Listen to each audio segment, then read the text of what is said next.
Bonjour à tous. Je voulais revenir ce midi sur quelques figures ou personnalités qui ont marqué les blocages et manifestations de ces derniers jours. Alors pour ce faire, j'ai épluché le compte Twitter de Révolution Permanente, qui donne selon les auteurs du compte l'information du bon côté de la barricade. Mais c'est qui les icônes de Révolution Permanente qui sont du bon côté de la barricade ?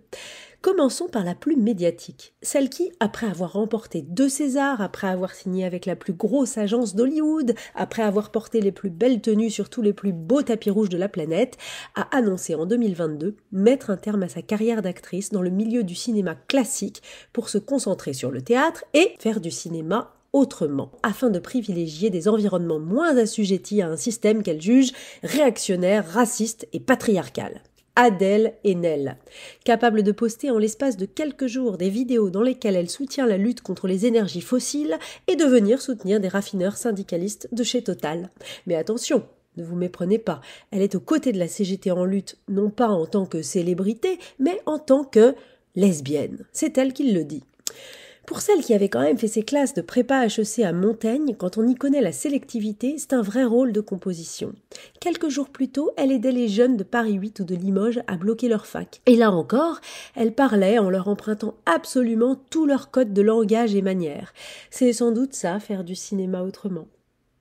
Ensuite, il y a Médine. Médine, le rappeur qui dédie un morceau sur scène aux syndicalistes qui sont sur les ronds-points, les éboueurs, les travailleurs en grève, ceux qui font en sorte de faire reculer la réforme des retraites. Médine, vous le savez, c'est celui qui dit dans ses textes « Je scie l'arbre de la laïcité avant qu'on le mette en terre » ou encore « Je suis fils d'Allah, pas besoin qu'on me laïcise ». Celui qui dit aussi « Le pire de mes frères, je l'aime ongles et bec, qu'il soit de Seine-Saint-Denis ou de Molenbeek ».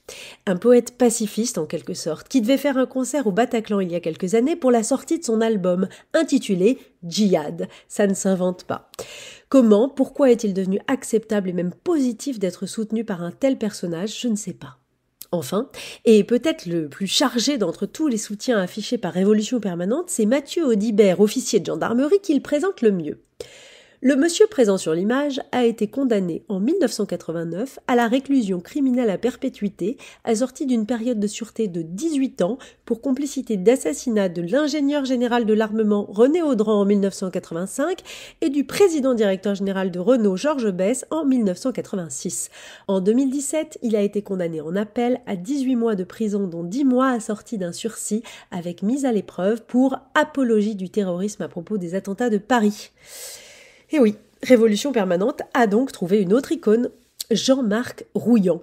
Écrivain et ancien prisonnier politique selon Révolution Permanente, en fait juste un terroriste qui ne regrette même pas ses actes comme il le confiait à l'Express en 2008. Adèle Haenel nous ferait presque de la peine au milieu de tout ça. Une belle brochette quoi. Si c'est ça que l'on trouve du bon côté de la barricade, je préfère être du mauvais. Bonne semaine sur RCJ.